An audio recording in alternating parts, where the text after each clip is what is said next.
నా పేరు సిటీ తిరుమూర్తులు. మాది ముక్కోమల గ్రామ కక్షల ఇన్ఛార్జిగా పనిచేస్తున్నామని జనసేన కూటమిలో. మొన్న జరిగిన జనసేన ఆవిర్భావ సభలో జగన్మోహన్ రెడ్డి గారు మాట్లాడిన మాటకి బదులుగా కార్పొరేటర్కి తక్కువ, ఎమ్మెల్యేకి ఎక్కువని మా అధినాయకుడు పవన్ కళ్యాణ్ గారిని విమర్శించడం జరిగింది. వైసీపీ పార్టీ అధినాయకుడు జగన్మోహన్ రెడ్డి గారు ఆయన మాట్లాడిన దానికి బదులుగానే మా దుర్గేష్ గారు పులివెందులకి ఎక్కువ, కడపకు తక్కువ అని మాట్లాడడం జరిగిందండి. ఆయన మాట్లాడారు కాబట్టి మా దుర్గేష్ గారు మాట్లాడారు. దీన్ని అధికార ప్రతినిధి అయిన వెంకటరెడ్డి గారు, వైసీపీ పార్టీ అనుచరులు మా దుర్గేష్ గారి మీద చాలా పోస్టులు పెడుతున్నారు. ఆయన రాజకీయ భిక్ష పెట్టింది వైసీపీ పార్టీని. ఏమంటే ఎంతో కొంత రాజకీయ పరిజ్ఞానంతో మాట్లాడండి, తెలిసింది మాట్లాడండి. ఎందుకంటే దుర్గేష్ గారి తాతగారే రాజకీయ వైవిధ్యం ఉన్న కుటుంబం అండి. ఆల్రెడీ 7 సంవత్సరాలు ఎమ్మెల్సీగా పనిచేశారు కాంగ్రెస్ ప్రభుత్వంలో. వైసీపీ పార్టీలో జాయిన్ అయిన మాట నిజమే, కానీ అక్కడ విధి విధానాలు వాళ్ళ పద్ధతులు నచ్చకే తిరిగి జనసేనలో జాయిన్ అవ్వడం జరిగింది. మీ పార్టీ కనీసం ఒక ఎలక్షన్ కూడా ఆయన మీతో కంటెస్ట్ చేయలేదు. ఫస్ట్ మీరు గుర్తించవలసిన విషయం అది. మీకు 151 సీట్లతో గెలిపిస్తే మీ గవర్నమెంట్ ఉంది, మీరు చేసింది ఏమిటి? అభివృద్ధి అనే పదమే లేకుండా జనాలను వదిలేసి విపరీతమైన అప్పులు తెచ్చి సంక్షేమ పథకాలు అమలుపరిచి వాటిని అలుసుగా తీసుకుని ప్రజల నుంచి మళ్ళీ ఓట్లు పొందామని చూశారు. ప్రజలు ఇవన్నీ గమనించే మిమ్మల్ని 11 సీట్లుగా పరిమితం చేశారు. మీరు నిజంగా డెవలప్మెంట్ చేసుంటే అన్ని సీట్లు ఇచ్చినందుకు మళ్ళీ అధికారంలోకి మీకే ఇద్దరు ప్రజలంతా అమాయకులు, ఓటర్స్ అంతా అమాయకులు ఏమి కాదండి. కనీసం ఒక రాజధాని లేదు, కనీసం ఒక రోడ్ల మరమ్మతు చేయలేదు, ఒక పోలవరం ప్రైవేట్ అంటే ఆదాయం సృష్టించకుండా మీరు ఏం చేద్దామని రాష్ట్రాన్ని ఆదాయాన్ని సృష్టించి వాటి ప్రతిఫలాలతో మనం సంక్షేమ పథకాలు అమలు చేయాలి.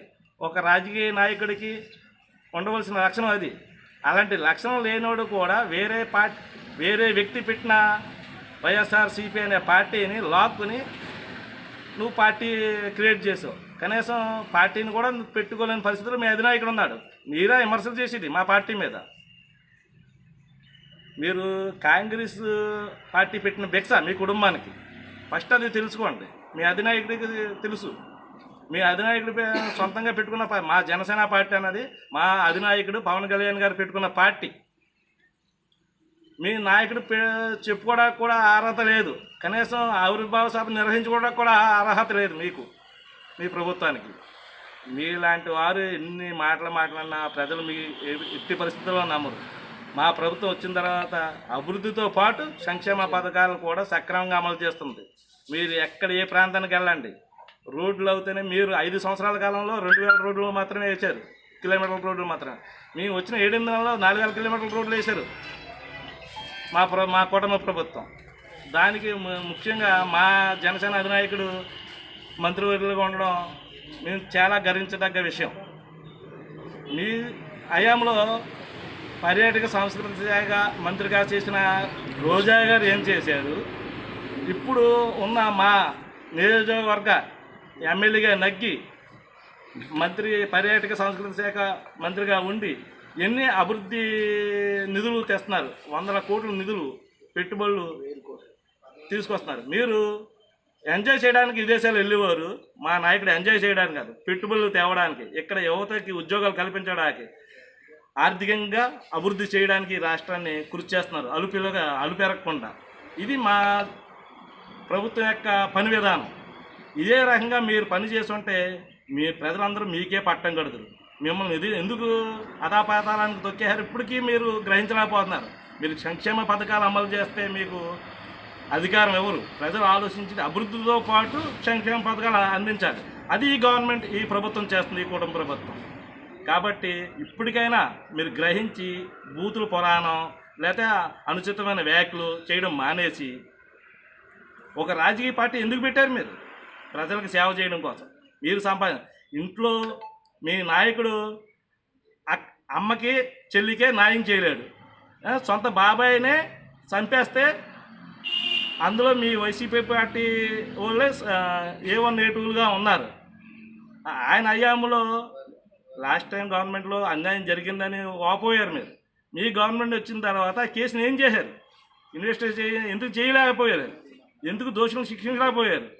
అంటే అది మీ చేతుల్లోనే ఉంది, మీరే చేయించారు కాబట్టి. వేల కోట్లు సంపాదించడం కోసం రాజకీయ పార్టీలు పెట్టొద్దు. లేకపోతే చాలామంది డబ్బులు గమ్ముడైపోయి లేకపోతే కులాహంకారంతో మాట్లాడుతున్నారు. ఏమండి, మన సమాజం కోసం ఆలోచించండి. మీ అందరికీ అనుచిత వ్యాఖ్యలు చేసి వైసీపీ పార్టీలో ఉన్న మిత్రులందరికీ నేను చెప్తున్నాను, రాజకీయ పార్టీలు ఎంతమంది అయినా పార్టీలు పెట్టుకోవచ్చు, కానీ ఎవరు పెట్టినా దాన్ని జయం ప్రజలకు సేవ చేయడమే, ప్రజలను దోసుకోవడం కాదు. ఇది గ్రహించండి. లాస్ట్ టైం శాసనసభ కార్యక్రమాలు అలా జరిగినాయి, ప్రజెంట్ ఎలా జరుగుతున్నాయి గ్రహించండి. ప్రజలందరూ గ్రహిస్తున్నారు. కనీసం మీరు ఆ జ్ఞానం నేర్చుకోండి ఫస్ట్. కాబట్టి మీరు ఇలాంటి అనుచిత వ్యాఖ్యలు చేస్తే చట్టం తన పని తను చేసుకుంటా పోతుంది. తర్వాత లబోదిబో అని అనడానికి ఇప్పుడు పోసాని కృష్ణమురళి గారు అధికారంలో ఎన్నో మాటలు మాట్లాడాడు ఆయన. ఈరోజు ఏమైంది ఆయన పరిస్థితి? ఎవరి పరిస్థితి అయినా చట్టం తన పని టైం పడుతుంది, కానీ చట్టం తన పని చేస్తుంది. ఏ రోజుకైనా సరే మాట్లాడినప్పుడు ఒళ్ళు దగ్గర పెట్టి మాట్లాడుకోవాలని విన్నవిస్తున్నాను. ఓకే, జై జనసేన.